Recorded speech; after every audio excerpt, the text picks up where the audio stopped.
Hello everyone. In this lecture, we are going to discuss about the Article 21, which is a part of your fundamental right. George Orwell बहुत बड़े writer हुए. George Orwell लिखते हैं कि all animals are equal, but there are some animals who are more equal than others. This is a similar story with Article 21. All fundamental rights are equal, but there are some fundamental rights like Article 21, Article 14, Article 19. So these articles are more equal than other. We call it Holy Trinity. Okay. So it is nothing but the living Magna Carta, personal life and liberty. Over a period of time, through Supreme Court jurisprudence, ये article इतना evolve हुआ है कि even today we are discussing about the climate change, right to die, right to dignity etcetera through this article only.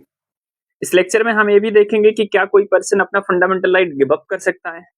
हम देखेंगे what is the difference between the procedure established by law and the due process of law. कैसे ये over a period of time एक Gopalan case से लेकर के Maneka Gandhi case तक evolve हुआ है. हम यहाँ राइट टू प्रिवेसी भी डिस्कस करेंगे, राइट टू मैरिज डिस्कस करेंगे, और ये right to marriage superior case के बाद कैसे चेंज हो जाती है. फॉर एग्जाम्पल होमोसेक्सुअल कपल को राइट नहीं है, देन हेट्रोसेक्सुअल कपल का क्या स्टेटस है, right to marry one's own choice का क्या इशू है. We will discuss these issues. And finally हम ये भी देखेंगे कि some environmental legislation as well, and last में सम PYQs, एंड उसके आंसर्स भी हम लिखकर ट्राई करेंगे कि कैसे उसके आंसर्स होंगे. Okay, so let us go one by one the magna carta of personal life and liberty. We call it article 21. एक एक करके डिस्कस करते हैं. सी, ये 18 वर्ड्स का आर्टिकल बहुत यूनिक आर्टिकल इंडियन कॉन्स्टिट्यूशन में है, and which basically says the protection of life and personal liberty. No person, be it citizen of India or the alien person, shall be deprived of his life or personal liberty except according to procedure established by law. So हमें पता है कि executives होते हैं, legislation होते हैं, legislatures होते हैं. अगर एग्जीक्यूटिव्स किसी प्रोसीजर को फॉलो कर रहे हैं और वो प्रोसीजर वैलिड है, तो state has every right to snatch the life and liberty of an individual. ऐसे केसेस को चेक करने के लिए सुप्रीम कोर्ट के पास 3 टेस्ट है. वो 3 टेस्ट क्या है? फॉर एग्जांपल, अगर जब कोई अरेस्ट होता है, कोई लॉ को टेस्ट करना होता है, तो supreme court has evolve this 3 test criteria. इसी के बेसिस पे वो चेक करते हैं. फॉर एग्जांपल, कि there must be a law which justifies the violation of personal liberty. अगर कोई लॉ, कोई पर्सन किसी की पर्सनल लिबर्टी को वायलेट करता है, तो एक लॉ होना चाहिए जो कि प्रूफ करे कि person has violated the personal life of liberty of an individual, and there should be a valid law within legislative competence, be it central government, union government. उस अपनी ही legislative domain के range में उनके पास एक law होना चाहिए, वो उसी legislative domain में वो लॉ फ्रेम कर सकते हैं. and if this legislative has created any law and this process of the process of law has been followed by executives, then state has every right to snatch the life and liberty of an individual. Okay, so life and liberty state har ek right hai to snatch from the individual, and this is the 3 criteria based on which Supreme Court basically test the validity of law.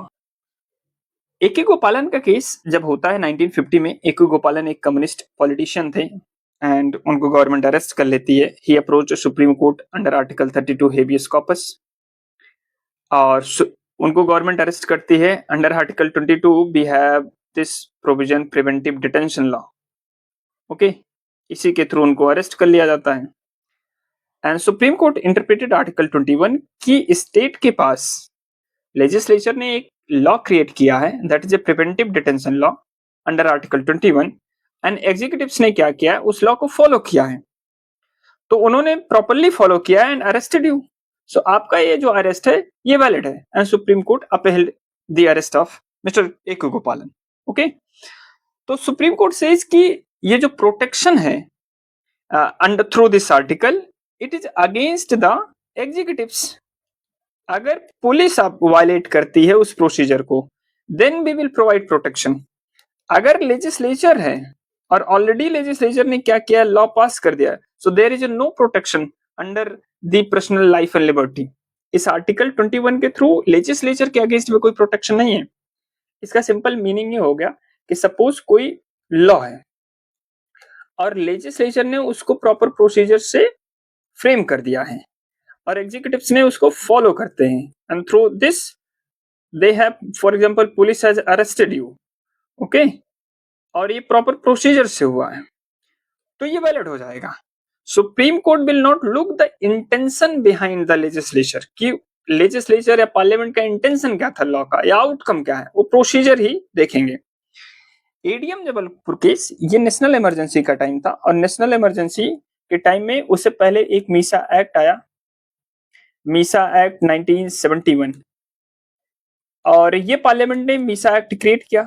और parliament ने जब Misa act create किया, इसी Misa act को क्या हुआ कि misuse होने लगा नेशनल इमरजेंसी 1976 में। बहुत सारे एक्टिविस्ट, पॉलिटिशियन, स्टूडेंट को अरेस्ट कर लिया गया। मिस्टर शिवकांत शुक्ला को भी अरेस्ट कर लिया गया और शिवकांत शुक्ला अप्रोच करते हैं supreme court under article again 32 habeas corpus, और हेबियस कॉर्पस के थ्रू जब ये अप्रोच करते हैं, this is a famous case, we call it habeas corpus case और एडीएम जबलपुर केस। तो सुप्रीम कोर्ट ने फिर यही आर्गुमेंट दिया कि there is a MISA law 1971 created by legislature, तो हम अगर ये लॉ ऑलरेडी क्रिएट हो गया है तो we are not going to look at the intention behind this legislature कि मीसा एक्ट का आउटकम क्या है। हम ये देखेंगे कि प्रोसीजर फॉलो हुआ था और ये लॉ क्रिएट हो गया है, and now the police is arresting mister Shivkant Shukla through proper procedure, through according to the MISA provision, that means आपका अरेस्ट वैलिड है। एंड इंटरेस्टिंग पार्ट इस एडीएम जबलपुर केस की ये थी कि इसमें जो मेजॉरिटी जजमेंट में थे जिन्होंने ये वैलिड किया था, वो वाई चंद्रचूड़ थे, और ये Y Chandrachud father of the former CJI mister D Y Chandrachud. अब ये इंटरेस्टिंग क्यों है, जब यही एडीएम जबलपुर का केस का इशू फिर से हम right to privacy case Puttaswamy judgement में देखते हैं, तो इसी वैलिडिटी को जो यहाँ अपील्ड हुआ था, इसी को ओवरटर्न कर देते हैं mister D Y Chandrachud. Okay, so father ने इसको वैलिड किया था, उसी को इनवैलिड डिक्लेयर कर देते हैं मिस्टर डीवाई चंद्रचूड़। और प्रोसीजर एस्टैब्लिश्ड बाय लॉ, जो कि एक नैरो इंटरप्रिटेशन थी सुप्रीम कोर्ट की, वो क्रिटिसाइज भी होती है। वो क्रिटिसाइज कैसे होती है कि जो जापानीज कंसेप्ट था प्रोसीजर एस्टैब्लिश्ड बाय लॉ को, सुप्रीम कोर्ट ने इंडिया में इसको बहुत ही लिटरल इंटरप्रिटेशन दे दी, एकदम टेक्स्ट बेस्ड इंटरप्रिटेशन दे दी कि अगर लेजिस्लेचर ने कोई लॉ पास कर दिया है और एग्जीक्यूटिव्स उसको फॉलो करते हैं, तो वो डजंट मैटर कि आपका फंडामेंटल राइट वायलेट कर रहा है कि नहीं कर रहा है, आपका हेबियस कॉर्पस वायलेट हो रहा है, रेट का जुरिस्डिक्शन आ रहा जा रहा है, अल्टीमेटली वो अरेस्ट आपका वैलिड हो जाएगा। तो ये जो प्रोसीजर एस्टैब्लिश्ड बाय लॉ है, ये तो प्रोटेक्शन देता है आपको arbitrariness of the executives, not the arbitrariness of the legislature. तो लेजिस्लेचर के पास फुल पावर है to create any type of law. कि फॉर एग्जांपल इसको ऐसे ही समझ लेते हैं कि सपोज डिफेमेशन का केस है, defamation through stand up comedian. अब अगर स्टेट किसी स्टेट लेजिस्लेटिव असेंबली ने ऐसा लॉ पास कर दिया है कि लेट सपोज 20 इयर्स जेल, और अगर ये पास हो गया है और पुलिस ने आपको अरेस्ट कर लिया है और देन आपको प्रॉपर प्रोसीजर जुडिशरी के थ्रू 20 इयर्स की जेल हो सकती है, आप ये नहीं चैलेंज कर सकते हो कि डिफेमेशन का केस था कि 20 इयर्स का जेल कैसे होगा, ये सब नहीं होगा यहाँ, क्योंकि ये लेजिस्लेचर की पावर है to create any type of law. और बाद में अगर उसको पुलिस ने, एग्जीक्यूटिव्स ने प्रॉपरली फॉलो करके आपको अरेस्ट कर लिया है, तो वैलिड हो जाएगा। कुल मिला के इसका मतलब प्रोसीजर एस्टैब्लिश्ड बाय लॉ को यही होता है। अब आते हैं 1978 में, जनता गवर्नमेंट थी उस टाइम, और जनता गवर्नमेंट ने क्या किया, मैडम मेनका गांधी का पासपोर्ट सीज कर लिया। स्टोरी ऐसी थी कि madam Maneka Gandhi, who is the daughter-in-law of Madam Indira Gandhi, her passport was impounded by executives. So government उनके पासपोर्ट को सीज कर लेती है without giving any reason. So madam approach करती हैं सुप्रीम कोर्ट, और supreme court in this case Maneka Gandhi versus union of India evolved the doctrine of substantive justice, we call it due process of law. Due process of law. ये एक American doctrine है जो American legal text में आपको देखने को मिलती है। ड्यू प्रोसेस ऑफ लॉ का मतलब क्या होता है, यहाँ पहले समझ लेते हैं। ड्यू प्रोसेस ऑफ लॉ, हमने अभी तक पढ़ा कि जो प्रोसीजर एस्टैब्लिश्ड बाय लॉ था, उसमें सुप्रीम कोर्ट प्रोसीजर को देखता था कि एग्जीक्यूटिव्स उस प्रोसीजर को फॉलो किए हैं कि नहीं, लॉ जस्ट है और अनजस्ट है, उस पर सुप्रीम कोर्ट का इंटरप्रिटेशन नहीं था। But due process of law में supreme Court will not just look at the procedure but also look the intention behind the legislature. We call it substantive idea. Substantive idea. Due process of law. Substantive idea means ये होगा कि उसका outcome क्या है। Suppose कोई law frame होता है legislature के थ्रू, लेकिन उसका जो फाइनल रिजल्ट है वो वैलिड नहीं है, या उससे वो सोसाइटी के प्रिंसिपल को वायलेट करता है, किसी की लाइफ लिबर्टी को वायलेट करता है, then still Supreme Court has every right to declare this law invalid. Okay, and Supreme Court will look also the intention behind the law, कि लेजिस्लेचर ने किस इंटेंशन से उसको फ्रेम किया है। फॉर एग्जाम्पल, अगर लेजिस्लेचर ने अगेन मीसा एक्ट को क्रिएट किया है, अगर वो किसी की पर्सनल लिबर्टी लाइफ को वायलेट करता है even during the emergency, the supreme Court can declare this law invalid. So हमने अभी तक ड्यू प्रोसेस ऑफ लॉ में ये देख लिया कि कैसे सुप्रीम कोर्ट इवॉल्व करता है सब्सटेंटिव आइडिया ऑफ जस्टिस, और if substantive idea of justice में supreme Court will look the intention behind the law, okay, and the principle of natural justice. Natural justice, nobody shall be sentenced without being heard. So madam Maneka Gandhi का passport seize कर लिया गया without being heard, so it is a violation of OD ultra important. And principle of natural justice का other जो provisions है, for example no person shall be जज of his own case, the authority shall act in a bona fide manner, तो intention bona fide होना चाहिए। And supreme court evolve the idea of golden triangle, कि ये तीनों जो आइडिया होते हैं, आर्टिकल 14, आर्टिकल 19, 21, ये एक ही फ्रेम में वर्क करते हैं। So article 14 deals with the right against arbitrariness, जो कि यहाँ वायलेट होता है क्योंकि without any specific reason passport को सीज कर लिया जाता है। And article 19, right to travel within the territory and right to travel across the world, throughout the world, तो ये वायलेट होता है। तो supreme court basically declared invalid and ultimately restored the right of Madam Menka Gandhi in this through idea of due process of law. Okay, so अभी तक हमने देख लिया कि कैसे एक गोपालन के एक नैरो इंटरप्रिटेशन से मेनका गांधी केस तक, कैसे from procedure established by law से ड्यू प्रोसेस ऑफ लॉ तक ये डॉक्ट्रिन अंडर आर्टिकल 21 इवॉल्व हो गई है। सो अब हम देखेंगे कि आर्टिकल 21 और फील्ड में कैसे इवॉल्व होता है over a period of time, और सुप्रीम कोर्ट की जजमेंट्स कैसे डिफरेंट डिफरेंट फील्ड में डिफरेंट डिफरेंट इंटरप्रिटेशन देती है to ensure the justice in the society, justice to the people and the weaker section of the society. So सबसे पहले देखते हैं पैसिव एथनेशिया का केस, जो कि अरुणा शानबाग का केस 2011 का है। ये एक महाराष्ट्र का केस है, महाराष्ट्र हॉस्पिटल का केस है, जहां ये एक डॉक्टर थी अरुणा शानबाग, जो कि परमानेंट वेजिटेटिव स्टेट पे आ जाती हैं, उनके सेंसस वर्क करना बंद कर देते हैं। बाद में जब एक जर्नलिस्ट अप्रोच करते हैं सुप्रीम कोर्ट की, उनकी जो artificial life sustaining support system है उसको रिमूव कर दिया जाए, but supreme court allowed passive euthanasia. But इस केस में क्या होता है कि सुप्रीम कोर्ट से इसकी जो उनके क्लोज वन है, फ्रेंड वन है, उनके विशेष पे हम क्या करेंगे कि अलाउ करेंगे। और जो क्लोज वन थे उनमें उनकी जो फ्रेंड्स थी, वो हॉस्पिटल की नर्सेस थी, वो उनके क्लोज फ्रेंड्स थे, और वो क्या करती हैं कि अपोज करती हैं पैसिव यूथनेशिया को, और supreme court finally Aruna Shanbaug को अलाउ नहीं करता है। बाद में अरुणा शानबाग की 2015 में बिकॉज ऑफ निमोनिया डेथ भी हो जाती है, नेचुरल डेथ हो जाती है, but she was on permanent vegetative state for 42 years since 1973, तो 2015 में इनकी डेथ होती है। Okay, so but after this judgment Aruna Shanbag 2011, Supreme Court was very clear cut about कि yes there is a set criteria कि medical board होगा, उसकी अपनी प्रॉपर प्रोसीजर होगा, and through which they will allow the passive euthanasia but not active euthanasia. Similarly, in Common Cause 2018 में Supreme Court says right to die with dignity is also part of Article 21. And after the certificate of medical board, person can die with dignity, has a right to die with dignity. Okay. In Harish Rana case 2026, Supreme Court again reiterated the same argument that dying with dignity is a part of fundamental right and allowed passive euthanasia. Okay. Criminal justice system में बहुत सारे reform होते हैं. Article 21 evolve होता है. For example free legal aid under article 39A is a part of article 21. Anti handcuffing doctrine evolve होती है, that is also the part of 21.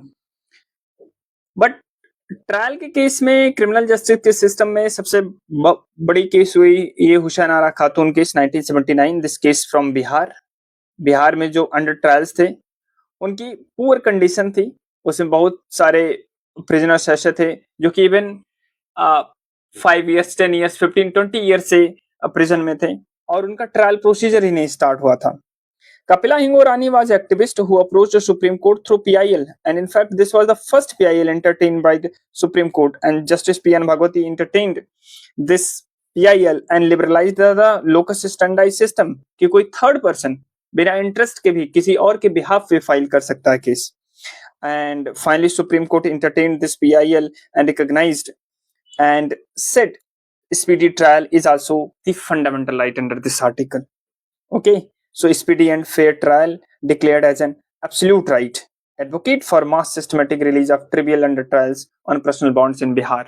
So this was Kapila Hingorani who first filed PIL and Justice P.N. Bhagwati entertained it and evolved the idea of PIL. बाद में ये PIL और ही form में evolve हो जाता है, स्पेशली 1980s में, but beginning यहीं से थी.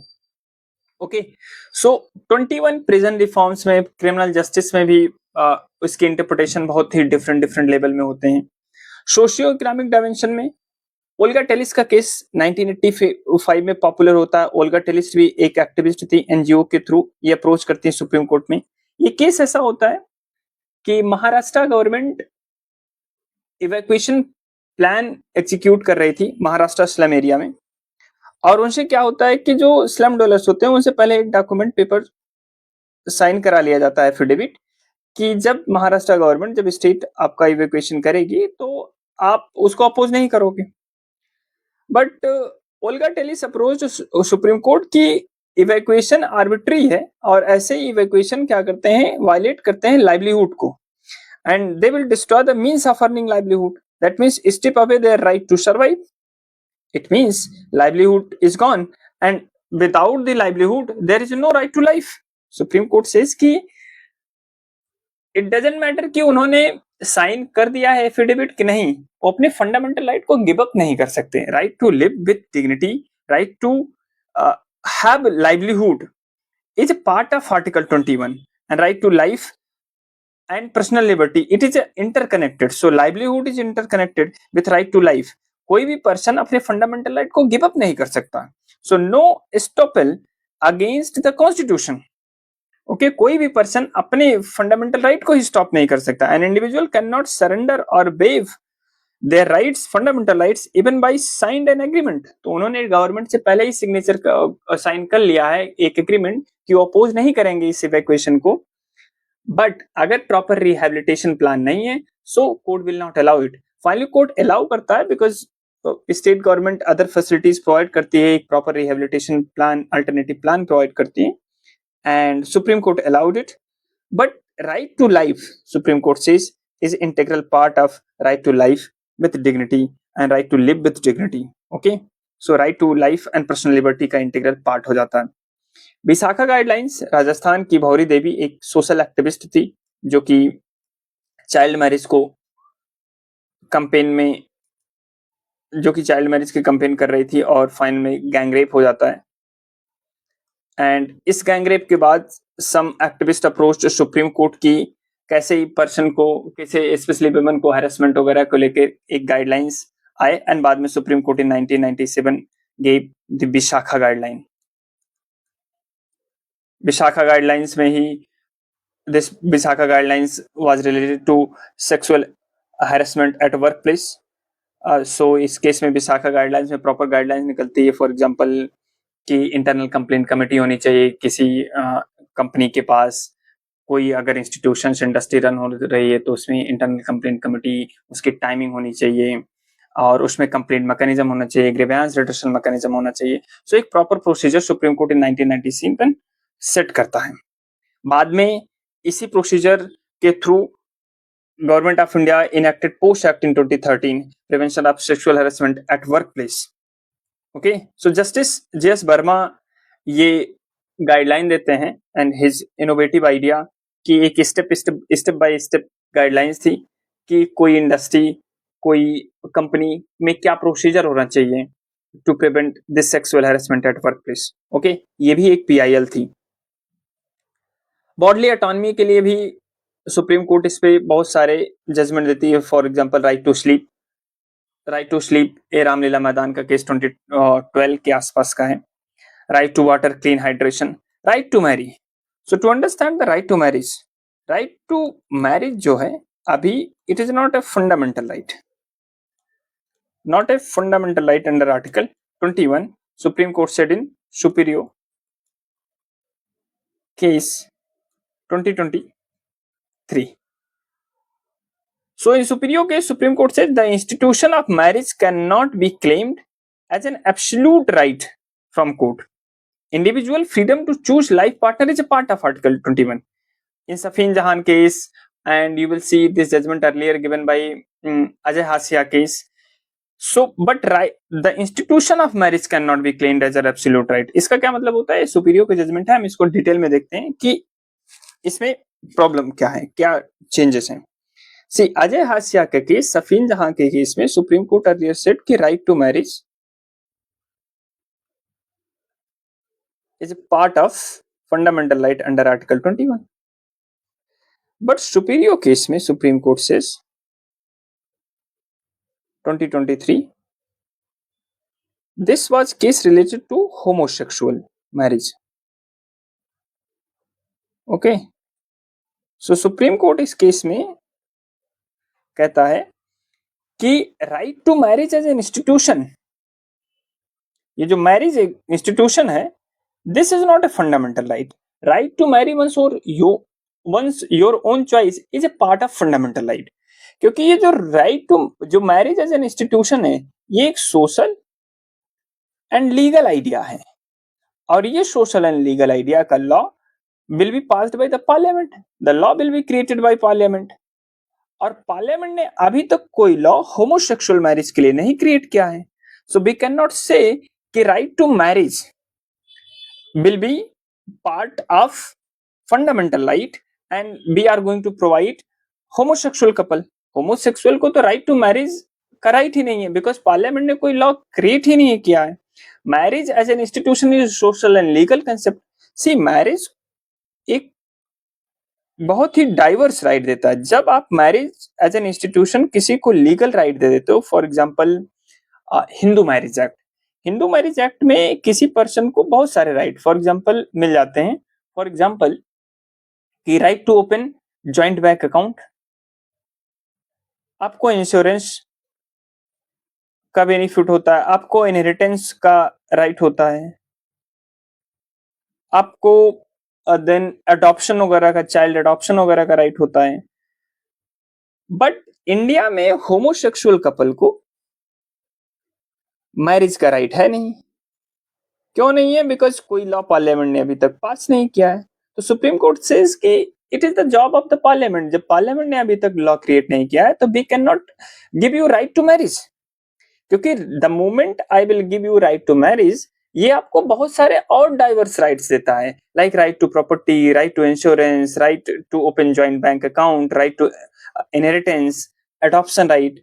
इतने लॉ तो हम अपने आप से नहीं क्रिएट कर सकते जब तक पार्लियामेंट आपकी मैरिज को रिकॉग्नाइज नहीं करता है. क्योंकि मैरिज एक सोशल एंड लीगल इंस्टीट्यूशन है. अपनी चॉइस से मैरिज करना is a part of fundamental right under article 21 both for heterosexual couple, homosexual couple. Right to marriage is not a part of fundamental right. Although heterosexual के cases में क्या है कि हमारे पास हिंदू मैरिज एक्ट है. सो Hindu marriage act है, तो उससे हमने क्या किया है कि हेटेरोसेक्सुअल कपल का हमने रिकॉग्नाइज कर दिया है मैरिज एज एन इंस्टीट्यूशन, और जिससे उनके ये सारे राइट, मैरिज के joint bank account, insurance, inheritance, adoption, ये सारे राइट हैं। लेकिन होमोसेक्सुअल के कपल्स में marriage as an institution parliament ने रिकॉग्नाइज ही नहीं किया, कोई लॉ ही नहीं फ्रेम किया है। तो सुप्रीम कोर्ट यहाँ से डिफर कर जाता है कि उनकी मैरिज के राइट को रिकॉग्निशन करने के लिए। तो currently right to marriage is not a fundamental right, क्योंकि ये कोर्ट नहीं दे सकता है, क्योंकि इस पर पार्लियामेंट ने अभी लॉ ही नहीं बनाया specially for homosexual couple. But right to marry once your own choice is a part of fundamental right under article 21, correct. ये यहीं से क्लियर हो जाता है। नालसा केस 2014 में supreme court recognise third gender, and बाद में जब यही नवतेज सिंह जौहर का केस होता है तो उसमें कंसेंसुअल होमोसेक्सुअल रिलेशनशिप जो होता है उसको सुप्रीम कोर्ट वैलिड कर देता है कि yes, this is your private affair, this is your private ecosystem, यहाँ स्टेट का कोई राइट नहीं इंटरवीन करने का, so it is a part of article 21। So supreme court red down this section 377 of IPC. But marriage for homosexual couple in superior case, Supreme Court says this is not part of Article 21. ये आपका fundamental right नहीं है। Marriage किसी का भी fundamental right नहीं है, क्योंकि मैरिज एक सोशल एंड लीगल इंस्टीट्यूशन है। सोशल एंड लीगल इंस्टीट्यूशन तब होगा, ये अदर राइट देता है, और इस पर जब तक पार्लियामेंट अपना लॉ फ्रेम नहीं करता तब तक आपको ये राइट मिल नहीं सकता है। तो कोई पर्सन क्लेम नहीं कर सकता है कि स्टेट को कंपेल नहीं कर सकता है कि आप हमारे लिए लॉ बनाओ। तो जब ये होमोसेक्सुअल पीपल अप्रोच करते हैं सुप्रीम कोर्ट को में इन सुपीरियर केस, तो सुप्रीम कोर्ट का आर्गुमेंट यही था कि आपका ये फंडामेंटल राइट नहीं है कि आप स्टेट को क्या करो कि कंपेल करो कि कोई लॉ फ्रेम कर दे related to inheritance, adoption, joint bank account. ये आपका फंडामेंटल राइट नहीं है, इसीलिए right to marriage fundamental right आपका नहीं है, ठीक है। बट आप अपनी चॉइस से रिलेशनशिप में आ सकते हो, that is your fundamental right. So this was Navtej Singh Johar case. Later in superior case supreme court says right to marriage is not fundamental right, but follow your choice. ये अजय हासिया केस से लेकर के सफीन जहान केस तक, और देन ये नवतेज सिंह जौहर केस में ये रिकॉग्नाइज होगा कि आपकी अपनी चॉइस से आपकी मैरिज हो सकती है। This is a part of article 21, okay. Joseph Shine के केस में ये बहुत ही बिजार लॉ था, जिसको supreme court finally null and void कर देता है। कि सिंपल सा इसमें रूल ये था सेक्शन 497 ऑफ आईपीसी में कि when a man has consensual intercourse with the wife of another man without the consent of her husband. So अगर बिना कंसेंट के कोई पर्सन सेक्सुअल इंटरकोर्स में आता है बिना हस्बैंड के कंसेंट है, तो वो उसमें कोई क्रिमिनल ऑफेंस नहीं है। बट अगर वो किसी दूसरे की वाइफ से कंसेंसुअल इंटरकोर्स में आता है without the consent of her husband, then this is a criminal offense. So when a man has consensual intercourse with the wife of another man without the consent of her husband, so this is a criminal offense. That means what is happening here, you are treating women as a husband's property. अगर husband का consensus है then वो intercourse illegal नहीं है, but अगर वो consensus नहीं है then वो criminal offense है। Supreme Court struck down this. So currently after Joseph Shine case 2019, adultery is not a criminal offense in India. Adultery practice की जा सकती है, is not a criminal offense. Although adultery ground हो सकता है in case of divorce etc में, but as a criminal offense ये अभी नहीं है, क्योंकि ये violate करता था basic dignity को कि you are treating women as a husband's property. It violates the holy trinity, Article 14, article 19, article 21 equality को वायलेट करता था, फ्रीडम को वायलेट करता था, 21 डिग्निटी डिग्निफाइड लाइफ को वायलेट करता था। Okay, so supreme court struck down in Joseph Shine case 2019, correct. So आगे हम देखते हैं आर्टिकल 21 इन्वायरमेंटल लेजिस्लेशन में कैसे इवॉल्व हुआ है। So in MC Mehta case Union Carbide case Bhopal gas tragedy 1985 में जब हुई, तो उसके बाद एमसी मेहता का केस इवॉल्व होता है। एब्सोल्यूट लायबिलिटी डॉक्ट्रिन यहां से इवॉल्व होती है कि जो इंडस्ट्रीज हैं, हजार्डस इंडस्ट्रीज हैं, in case of any failure damage they will be responsible completely fully, absolute liability रहेगी। ओके, ये एमसी मेहता केस 1986 में सुप्रीम कोर्ट से। तो Subhash Kumar versus state of Bihar, supreme court says कि right to water, right to pollution free water and air is non negotiable part of right to life under article 21। In Godavarman judgment में 1997 supreme court says कि forest की जो definition है वो dictionary meaning होंगी, वो उसकी डेफिनेशन ही expand कर दिया गया। And continuous judicial oversight forest conservation to maintain ecological balance. So ecology के फील्ड में, इन्वायरमेंट के फील्ड में ये आर्टिकल 21 एक्सपैंड करने लगा through judicial interpretation. Okay, and finally 2024 में supreme court in Ranjit Singh versus union of India, supreme court says right to be free from adverse impact of climate change is under article 21 part of your fundamental right। so आप देखो environmental jurisprudence में supreme court इसको कैसे evolve करता है, कैसे ensure करता है इन्वायरमेंटल राइट्स एंड एक free, clean, pollution free life style. Delhi NCR में आप देखोगे कि 2025 में सुप्रीम कोर्ट फायर क्रैकर्स को लेके कंप्लीट गाइडलाइन से देता है कि क्या टाइमिंग होनी चाहिए फायर क्रैकर्स की, एंड बहुत ही ग्रेडेड फॉर्म में ग्रीन क्रैकर्स को सुप्रीम कोर्ट अलाउ करता है ट्रायल बेसिस पे। ओके, बेरियम वगैरह का क्या प्रोपोर्शन होना चाहिए, बार कोडिंग लेबल होना चाहिए उस पर कि जो क्रैकर्स हैं उस पे क्यूआर कोड होना चाहिए, और देन उसके बाद बेरियम वगैरह का क्या क्वांटिटी होनी चाहिए वो सब थी, एंड एक टाइमिंग भी थी, और एक ट्रायल बेसिस पे ग्रीन क्रैकर्स को अलाउ करते हैं यहाँ सुप्रीम कोर्ट। ठीक है, तो 2025 की एनसीआर के केस में ये गाइडलाइन थी, एनसीआर, दिल्ली एनसीआर। ठीक, तो आप देखोगे कि इन्वायरमेंटल जूरिस्प्रूडेंस भी under article 21 over a period of time काफी इवॉल्व कर जाता है। So we have seen the gender justice कैसे होता है, सेक्सुअल ऑटोनॉमी एक्सेट्रा में कैसे पार्टिसिपेट, कैसे इवॉल्व होता है आर्टिकल 21, सोशियो इकोनॉमिक जस्टिस कैसे प्रोवाइड करता है, क्रिमिनल जस्टिस सिस्टम कैसे होता है, लाइफ एंड डेथ में कैसे इवॉल्व होता है। ओके, एंड कैसे ये एक गोपालन से लेकर के मेनका गांधी तेज तक mere procedure established by law से लेकर substantive idea of justice that is a due process of law evolve होता है। अब हम देख लेते हैं right to privacy and information data space reason की कैसे इस एरिया में आर्टिकल 21 इवॉल्व होता है। सो फेमस केस 9 जज bench case Puttaswamy judgment 2017 supreme court established the proportionality test. So इसके 3 पैरामीटर थे जिस पर ये राइट टू प्राइवेसी को टेस्ट किया जाएगा। फर्स्ट वाज कि the legality, there must be an existing law. आप प्राइवेसी को, कोई स्टेट जो है प्राइवेसी को ब्रीच नहीं कर सकता है। And second is legitimate state purpose. अगर स्टेट डेटा एक्वायर करता है तो उसका एक लेजिटिमेट पर्पज होना चाहिए और वैलिड स्टेट का गोल होना चाहिए। फॉर एग्जांपल आधार कार्ड में जब आपका डेटा, सेंसस में जब आपका डेटा एक्वायर होता है तो उसका एक वैलिड गोल है।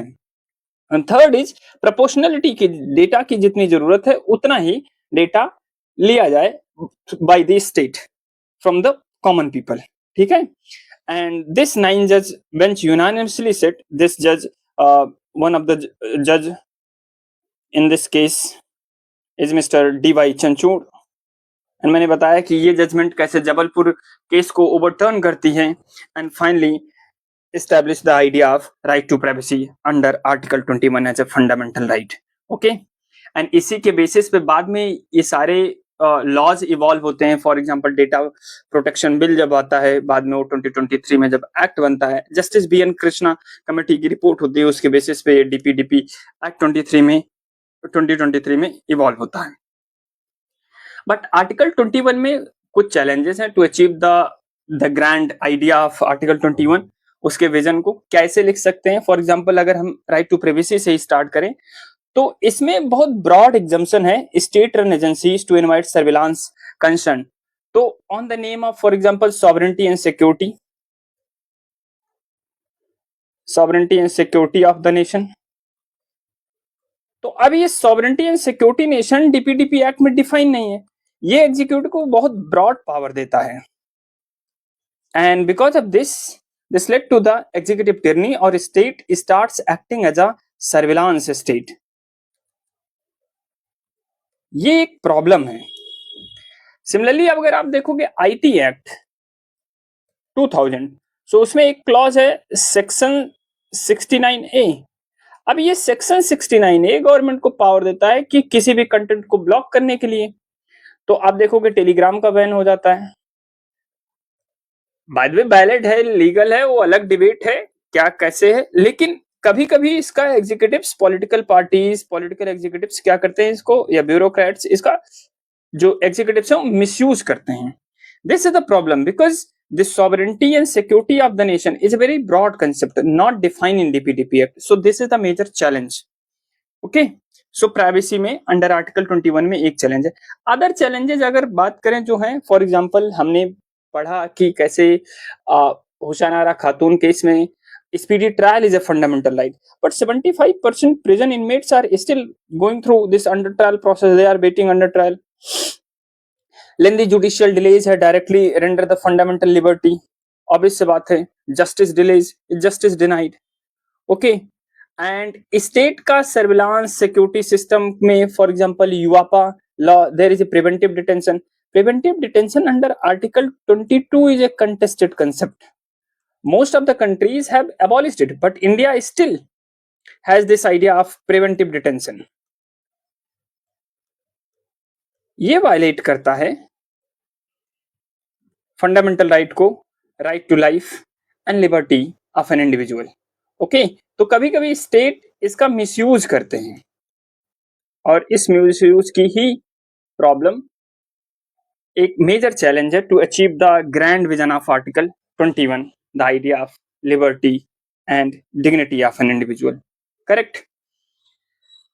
अदर केसेस में आप देखोगे कि अभी भी अगर आपको चैलेंजेस ऐसे लिखने हो तो क्लाइमेट चेंज के चैलेंजेस लिख सकते हो कि कैसे अभी भी for example pollution free environment नहीं अवेलेबल है दिल्ली वगैरह में, तो इन सब में क्या प्रॉब्लम है। आप ग्रेट इंडियन बस्टर्ड का इशू लिख सकते हो, देन आप अरावली वगैरह का इशू लिख सकते हो, because through environmental jurisprudence supreme court again and again highlighted it की pollution free environment is a fundamental right, right against climate change is a fundamental right. तो बट अभी हम इन चीजों पे still working on these areas, हम achieve नहीं कर पाए, तो एक मेजर चैलेंज है, आप वहां इन चैलेंज को हाईलाइट कर सकते हो। जस्टिस पीएन भगवती, ये जस्टिस पीएन भगवती वही पीएन भगवती है who first time heard the case of Hussain Ara Khatoon case, the first PIL, और इसी PIL से क्या होता है, राइट टू स्पीडी ट्रायल जो होता है अंडर आर्टिकल 21 में आ जाता है। The right to life is the right to live with human dignity and all that goes along with it, namely the bare necessaries of life such as adequate nutrition, clothing, shelter. So सब उसके periphery में work करते हैं। Rest is right to life is the right to live with human dignity, वो dignity के साथ आना चाहिए, मियर एग्जिस्टेंस नहीं होना चाहिए। सो अब हम कुछ PYQs देख लेते हैं कि उनके आंसर्स कैसे रहेंगे। So first question, examine the scope of fundamental rights in the light of latest judgment supreme court on right to privacy. ये 2017 में आया, इसी ईयर में केएस पुट्टास्वामी जजमेंट आई थी, और जो कि right to privacy became under article 21 under this article. ठीक है, इसी जजमेंट से आ गई थी, तो उसी टाइम में ये करंट अफेयर्स था तो आ गया था। सो अभी अगर इसको लिखना हो तो सिंपल आप केएस पुट्टास्वामी जजमेंट से ही स्टार्ट कर सकते हो, और even if want to quote BN justice BN Krishna committee report etcetera कि कैसे वो प्राइवेसी वगैरह की इंपॉर्टेंस आती है, वहां से ये चीजें इनकी बेसिकली प्राइवेसी का इश्यूज बहुत हाईलाइटेड होने लगता है। प्राइवेसी का इश्यूज अर्लियर केसेस में क्या है कि supreme court did not recognise the right to privacy.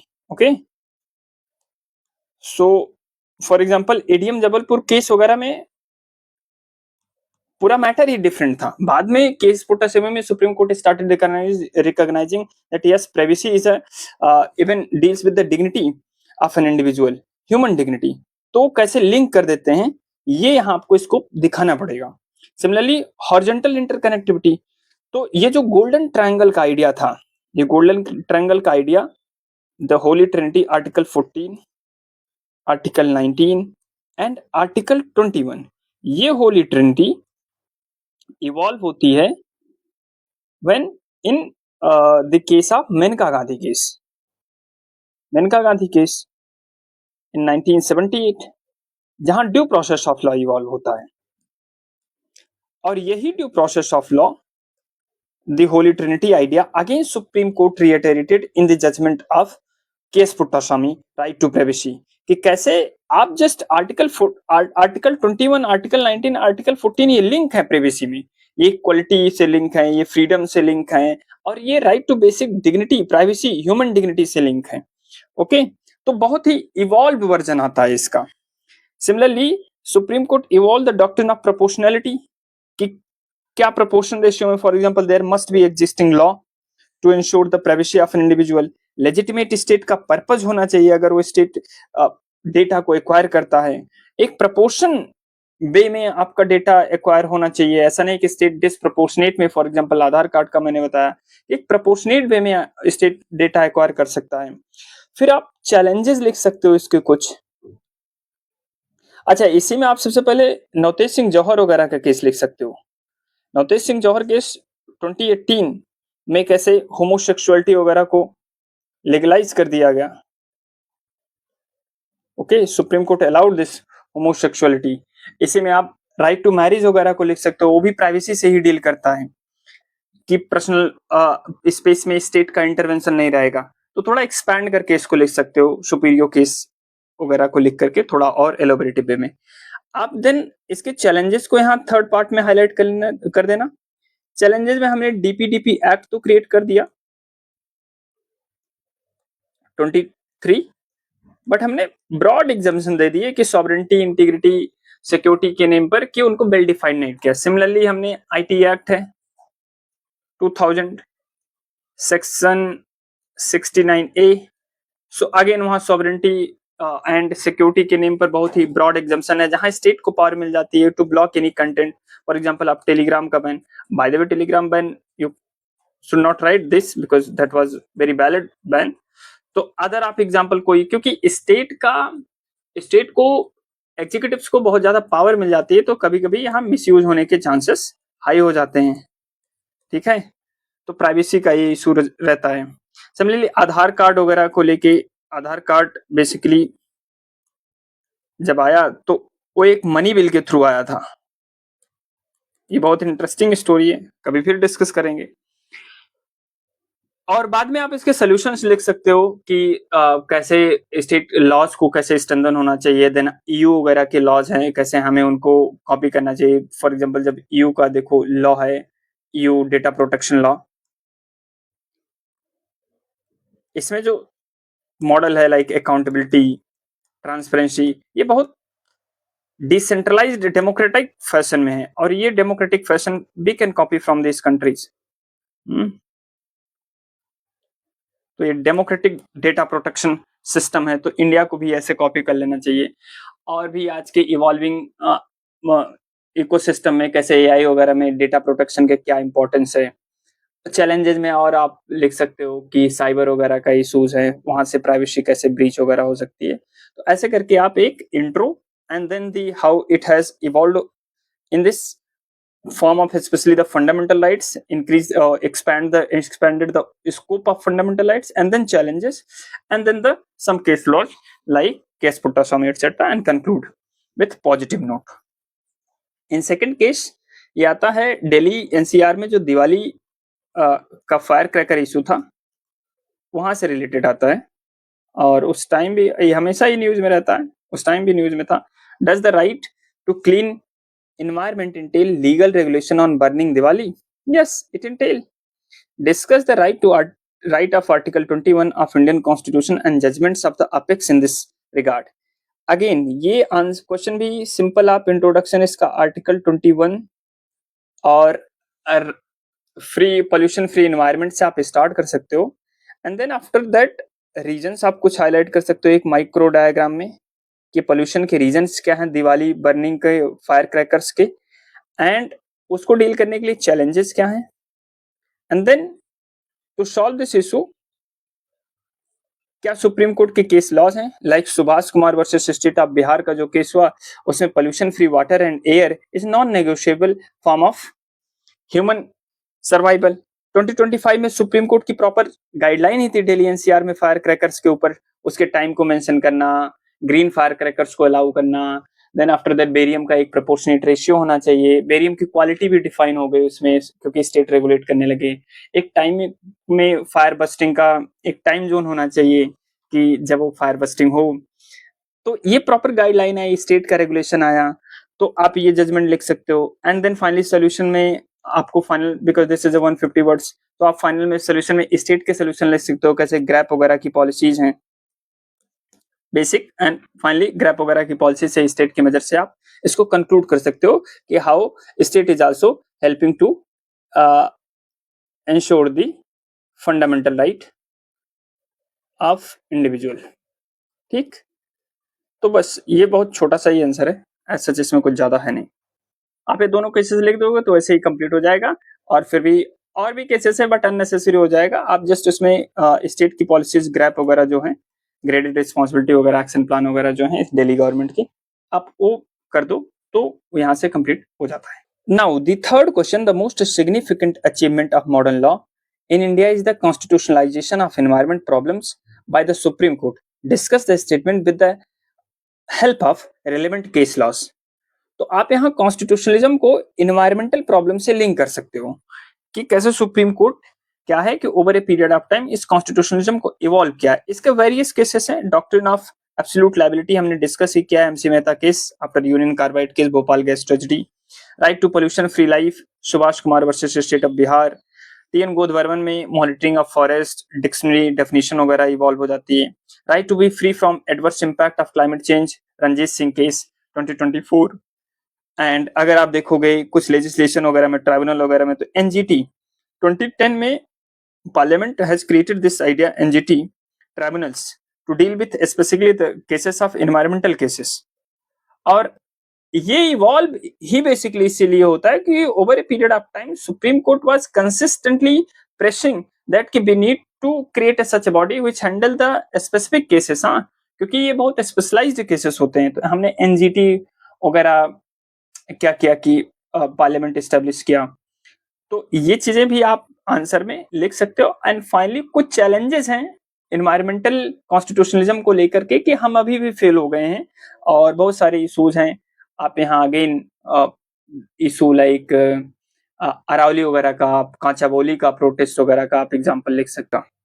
Fourth question, the constitution of India is a living instrument with the capabilities of enormous dynamism. It is a constitution made for progressive society, illustrated with the special difference to the expanding horizons of the right to life and personal liberty. इसमें तो आप सब कुछ लिख सकते हो जितना अभी तक पढ़े, फॉर एग्जाम्पल ए.के. गोपालन केस से लेकर के। अगेन इंट्रो वही बेसिक रहेगा, और आर्टिकल 21 से स्टार्ट कर सकते हो, और मेनका गांधी केस तक कैसे इवॉल्व हुआ है, from mere procedure established by law to due process of law, एक आइडिया ये हो सकता है। Then from ADM Jabalpur case से राइट टू प्राइवेसी में कैसे चेंज हो गया, कहाँ हेबियस कॉर्पस अप्रोच ही करने नहीं था, कहाँ right to privacy. Right to privacy इस ईयर में, अर्लियर ईयर में राइट टू प्राइवेसी का कंसेप्ट ही नहीं था, बाद में right to privacy, even supreme court denied right to privacy. The father of justice D Y Chandrachud, father Y Chandrachud denied right to privacy, but later on his son mister D Y Chandrachud recognise right to privacy. तो ये evolve होता over a period of time. Gender justice में पहले third gender recognise नहीं था, but in NALSA 2014 supreme court recognised third gender. आज तो आप वोटर आईडी वगैरह में भी देखोगे ECI has recognised given a separate clause for third gender. Navtej Singh Johar case में homosexuality was decriminalised. Right to dignified exit, Aruna Shanbaug case में आप देखते हैं कैसे पैसिव यूथनेशिया आप यहाँ कोट कर सकते हैं। हरीश राणा केस को, climate change, again Ranjit Singh case 2024, protection of women, Vishakha guideline, यही Vishakha guideline over a period of time evolve हो जाती है पोस्ट एक्ट 2013 में। Right to walk safely on demarcated footpath in 2026, it deals with article 29 and article 21। तो जो 21 है article एक living instrument है और बहुत एनॉर्मस डायनेमिज्म है। आप किसी भी फील्ड में, आप हुसैन आरा खातून केस से लेकर के फ्री लीगल एड तक आप कहीं भी लिख सकते हो। बट अगेन सेकेंड पार्ट में आपको कुछ चैलेंजेस हाईलाइट करने पड़ेंगे कि क्या इश्यूज हैं, तो वही सब बेसिक कैसे प्राइवेसी में क्या इशू है, इन्वायरमेंटल में still we are failing to achieve the desired goal. Then आप देखोगे कि पेंडेंसी ऑफ केसेस हैं, फ्री फेयर ट्रायल में स्टिल वी आर लैकिंग, और होमोसेक्सुअल मैरिज को भी have not recognised yet. So आप ये सारे इश्यूज को करके एक बार पूरा ब्रॉड में डिस्कस करके देन आप एक छोटे छोटे सोल्यूशन दे सकते हो कि फॉर एग्जांपल फ्री फेयर और फॉर एग्जांपल स्पीडी ट्रायल वगैरह में कैसे प्रो बोनो वर्क करता है, लॉयर्स हेल्प करते हैं, नालसा वर्क कर रहा है उस फील्ड में असिस्ट करने के लिए। तो आप एक एक इशू लेकर के, क्लाइमेट का इशू लेकर के, देन प्राइवेसी का इशू लेकर के ऐसे एक एक सोल्यूशन लिख सकते हो। ये तो बहुत ओपन एंडेड क्वेश्चन है, इसमें तो बहुत सारे कंटेंट